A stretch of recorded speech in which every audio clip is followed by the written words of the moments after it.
Hello mga ka-Grab, Pops Will. Ngayon ituturo ko sa inyo yung paano kayo magka-cancel. Pero hindi ko naman nire-recommenda to. Kung sakaling kailangan nyo lang mag-cancel, baka depende sa sitwasyon, di ba? Kasi hindi naman tinuturo ng Grab na mag-cancel kayo kasi bad ano yun sa sa pasahero natin. So kung kailangan nyo na mag-cancel, sige, at least, di ba, maka-cancel nyo sila ng hindi kayo nagpe-penalty or hindi mababawasan yung rating nyo. So dapat makalapit kayo sa pasahero like this So kailangan kasi mapindot mo yung arrive So, di ba? Sabi malayo ka pa sa kanya, hindi ka pa pwede mag-arrive. So paano mo malalaman pag pwede ka na mag-arrive? Kapag nag-notified na sa passenger na pumunta sa location niya, dun ka pa lang pwedeng makapag-press ng arrive. Or either kapag less than 500 meters ka na lang sa kanya. Tinan mo 810 na.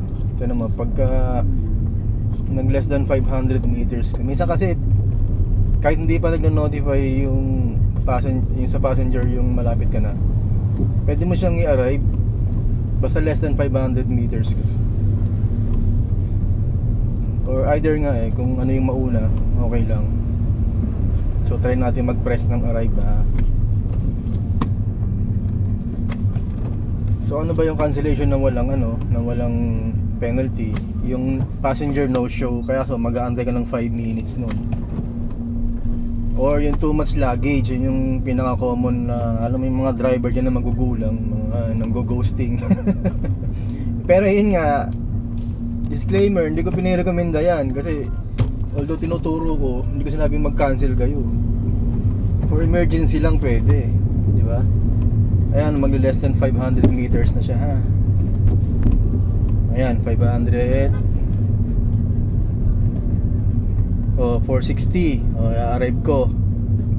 Di ba? Pwede. Wala pang notify yan Di pa nag-notify na arrive ko na siya. So malayo pa ako. So kung gusto mo mag-cancel, click mo tong more, action, cancel booking. Ayan, mamimili ka passenger no show tsaka too many passenger. So usually hindi mo pwedeng pilitin yung passenger no show kasi wala pa kang 5 minutes sabihin niya sa'yo, kukontakin mo muna siya. So ang pinaka pwede mo siyang i-cancel kung nag-emergency ka is yung too many passenger o luggage. Pero hindi ko gagawin yan dahil wala akong balak mag-cancel at baka madali pa ako kay Grab, sabihin nila tinuturo ko mali. Akin lang naman pang emergency. So mayroon tayong 3 cancel nga. Sabi ko nga sa inyo, may 3 cancel dahil isang araw. So legal naman yun. Sabi ni Grab, gamitin nyo according sa seminar, gamitin nyo kung kailangan. Pero kung hindi naman, wag na. So yun lang mga paps Ingat tayo. Bawal mag-cancel. Ulitin ko, bawal mag-cancel. Ingat tayo. Bye muna.